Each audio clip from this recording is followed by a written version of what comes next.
Guys, कैसे आप सभी लोग का वेलकम है मेरे नेहा सिंह पगली ब्लॉग में। आज बहुत ही खुशी की बात है कि मेरे घर बहुत ही बड़े क्रिएटर, बहुत ही बड़े सिंगर एंड एक्टर आए हैं मेरे घर मेरे से मिलने। और जहां मैं एक बार प्रोग्राम की थी धनसोई में, वहां के भी कुछ लोग आए हैं, आप सबको मिलाऊंगी। और देखिए मेरी मम्मी वहाँ पर खाना बना रही है, पकौड़ी बना रही है, सब नाश्ता वगैरह हो गया, तो आप सबको मैं मिलाऊंगी और जा रही हूँ उन्हीं के पास। मेरा तो दिल धक धक कर रहा था कि कोई हमसे मिलने आए, मैं बहुत खुश हूँ। तो इधर देख सकते हैं, और मेरे बड़े भैया हैं, इनका भाई नाम है राजकुमार जी को मैं वीडियो में हमेशा अपना नाम लेती रहती हूँ। और ये सब आए हैं भैया लोग, हाय कीजिए, हाय कीजिए। नहीं ब्लॉग है, तो आज हम ब्लॉग शूट कर रहे हैं भैया सब। चलिए कैसे हैं आप सभी लोग का वेलकम है मेरे पगली नेहा सिंह ब्लॉग में। और देख सकते हैं आज मेरे घर कौन आया है, भाई गरीब के कुटिया में भी कोई लोग आ जाए, वाह वाह, दिल तो गदगद हो जाएगा। और देखिए हमारे घर हमारे बड़े भैया विजय सिंह जी आए हैं, जो कि बहुत बड़े सिंगर स्टार है, मंच स्टार है भाई। इनका गाना भाई 70 मिलियन 50 मिलियन 100 मिलियन तक जाता है इनका, मैंने इंस्टाग्राम पर भी आजकल गाना तो हल्का मंगा रहा है, मचा रहा है, क्योंकि कॉमेडी वाला गाना है इनका। और अब देखिए जब से मैं से मिले हंसे जा रहे हैं, और इनकी हंसी देखकर मेरी भी हंसी नहीं रुक रही है। उधर मेरे पिताजी है, उधर बड़े भैया हमारे जो कि धनसोई में क्या है ठेकेदार है भाई, यही मंच करवाते हैं। इनकी तरह मेरा सेकेंड मंच था इनके गांव में ही। और ये भैया ही बताएंगे कि मेरा मंच कैसा रहा, बताइए भैया। नमस्कार, प्रणाम। नेहा सिंह पगली का प्रोग्राम सुपर हिट रहा। मैं गोलू राजा सबको बुलाया, लेकिन सबसे 10 साल के एक्सपीरियंस में सबसे ज्यादा हिट प्रोग्राम रहा। आप लोग नेहा सिंह पगली को आशीर्वाद दीजिए, दुलार प्यार दीजिए और आगे बढ़ाइए। पगली का है लोग है। अब हम का कहिए, हम ऐसा होते को दिन के पागल बन जाइना, लेकिन पागल का मतलब तो के पता बा भैया। देखो रियल लाइफ में ना, हां रियल में सब एगो ही चीज बा। दोनों केहू वही बा। पढ़ाई खातिर पागल बा, तो केहू प्यार में पागल बा, केहू दारू पान खाए खातिर पागल बा, केहू दारू ना पी तो ना मिली तो ओकरा ऊ खातिर पागल बा, मर जाई पियला बिना। अभी हमनी के संगीत लाइन में अपना गाना के लेकर प्रचार करे में पागल बन गए। तू अभी प्रमोशन में पागल बा। इनका गाना भाई बा कौन प्रमोशन भैया तनी किस कलर का डालोगे? हां किस कलर का जाना भैया, एगो भाई देखो किस कलर की चड्डी बता दो ना। हां बता दो ना, वही वाला आयरन रहता तो भैया इस पे गाना गाए, कैसा गाना भी है गा के बताइए। अरे करब सतरंगी तोहर लहंगा लेटाई, डोढ़ी पर रंगोलिया सोहली में बनाई, करे जा कैसन हमारा डायलॉग बा। तब लड़की की लाइन बा, लाल डालोगे, लाल डालोगे, पीयर डालोगे कि हरा डालोगे, कि उजर नहीं ना डालोगे। सब बताओ, जो नहीं डालो तो लड़की कह रही है हरे दर्द करे लागी मोर कमरिया पतारा का डोली हो जनी रंगवा उजर का। अरे डोली हो जनी रंगवा उजर का।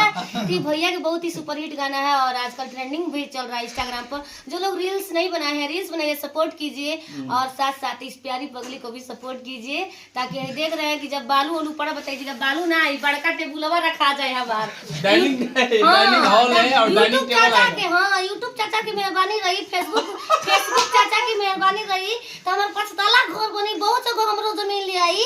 जे जमीन चाचा का ले ले बड़ा थक थक जीव कर ला। बता हमारा प्रोग्राम में वो पैदल जाके चाहिए ना नु हैं। अबे अजब बड़े बारन हई पैसा ले बोलन हमरा से पूछो इनका से, इनके हम 4 व्हीलर करे नहीं, हम सोचे नहीं कि 4 व्हीलर ना जाती, लेकिन अपन रहित तो तोहरा के साथ चलते होई हो हैं। जब तो लोग हमारा सपोर्ट करोगे तो हमरो अपन 4 व्हीलर हो जी, वही में चल रहा। अब पता का हमारा गाना आजकल ट्रेंडिंग में कौन बा है, कौन बताओ तो। अरे हम नहीं ना, हम नहीं पोरम तोरे झांसा में मिलेला बोलावे लखुहासा में, सोना मिलेला बोलावे लखुहासा में, अरे झोल लागे बाबू तोरे भाषा में मिलेला बोलावे लखुहासा में। तो आजकल ट्रेंडिंग में मेरा सॉन्ग चल रहा है कि नहीं हो, तो मोबाइल सेट कर लीजिए। सब भगवान जितना बानी हमनी के श्रोता रूपी जौन भगवान बने हमनी के, यहाँ सबके देन बा, तहर जौन इच्छा बा सब पूरा होई। हमनी के जौन कुछ भी आज बानी जा, चाहे जौन कुछ भी अभी कंटिन्यू चलत ताटे, सब भोजन दाल रोटी सब ये सब के दिन बाटे। हाँ तो हमरा के मुर्गा खाए के शौक भी नहीं है, लेकिन हमरा के सपोर्ट चाहिए, और भैया के आशीर्वाद हमारे कपार पर रही तो हम बहुत आगे जाई। आगे बढ़ो, एकदम आगे बढ़ो, बहुत आगे बढ़ो, मिलियन से बिलियन में एकदम पहुंचा। ये भोजपुरी के नाम भी होके। ऐसे ही बताओ भैया, तू हमारा इतना दिन से वीडियो देखत रहला? बहुत दिन से देखा था। भैया से और वो है कि अभी 4-5 महीने से ज्यादा देखा था जी। हाँ, मतलब कि 1 साल से करीब में मेरा वीडियो भैया देख रहे थे, लेकिन मिलने आए हैं आज जबकि इनका काम है ना ना पता चल रही थी कि इनका संगे हमारा प्रोग्राम बा। अपडेट देते नया अपडेट 16 तारीख को जो विधानसभा में मेरा प्रोग्राम होने वाला है। जो लोग नहीं आ पाए थे आप लोग जरूर आइए। धनसोई थाना हो गया, खरवनिया हो गया गाँव। खरवनिया भाई जे लोग पेड़ हो जा के काट दिया जा, वो जब लोग पेड़े पर चढ़ गया हमरा के देखेला, इतना भीड़ हो जाला कि हम का बतलाई। तो अब इनके दान तो बहुत अच्छा अभी भी मंच मेरा आता रहता है, वहीं का मंच आता है जो लोग टुकड़ा कट कर डालते हैं, क्योंकि उस दिन का प्रोग्राम बहुत ही अच्छा रहा। मैं भी तो डरी थी, खाना नहीं खाती कौन काम जले ना होला जले मर खाना ना उठाला, ऐसा बुझाते रहे कि हम ना कर पाए, लेकिन बहुत ही अच्छा रहल। और जगह के सब कोई हमके बहुत प्यार दुलार दिला, हमके बहुत अच्छा लागल। बाकी पैसा ना मिलल हमरा के हो झूठ बोल के लिया के रहन जा ठीक है ना। हां अच्छा वो जोड़ के इनकी पर हम दिवा होते बाका जोड़ के दिवाई एकदम। हाय देख लो जोड़ के दिवाई ना कर दिवाई हम एकदम। कमेंट्स करके बताइए कि मेरा प्रोग्राम का पेमेंट कितना होना चाहिए गाइस। आप लोग कमेंट्स करके आप ही लोग बताइए। हां बहुत लोग बोलते हैं ई घर के लड़की हुआ वो इज्जतिया समार। अरे भैया काम बता घर के लड़की है ना, तो अरे वो तो फलनवा के बेटी है, हमार तोरे घर की है। जब काम रहेला, जब नाम हो जाला, ई तो हमार बहन, ये हमार लड़की लागी, हम हमारे घर के बगल में तो घर बा। आ जब ना काम रही कुछ गलती कर देब हम, अरे हुनकरा घर के लड़की है, हमार घर थोड़ी है। मतलब इज्जत बतावे खातिर। और ये रियलिटी कहानी है, सबके घर में ऐसा होता है। ये दुनिया का रीत बाटे का करबो, लेकिन ये में जिए के बाटे जौन। अरे रीत परीत हिताई मिताई हे जाते छोड़ देला, हित परीत हिताई मिताई हे जाते छोड़ देला। जब समय होला कमजोर त सबके ऊ साथ छोड़ दे। वाह एकदम सही बात।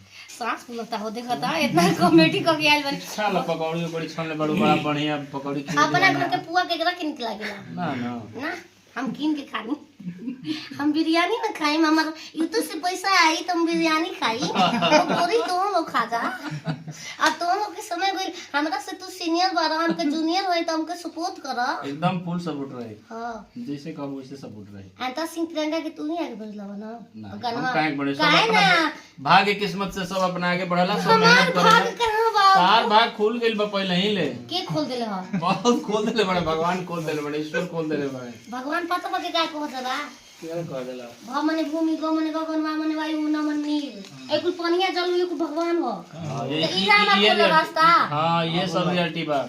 पानी ना मिले जल बिना आदमी मर जाए। हाँ तो ये वीडियो आप लोग को कैसा लगा, ज्यादा से ज्यादा एंजॉय कीजिएगा, शेयर कीजिएगा। भैया के साथ इतना ही। Thank you so much, by by.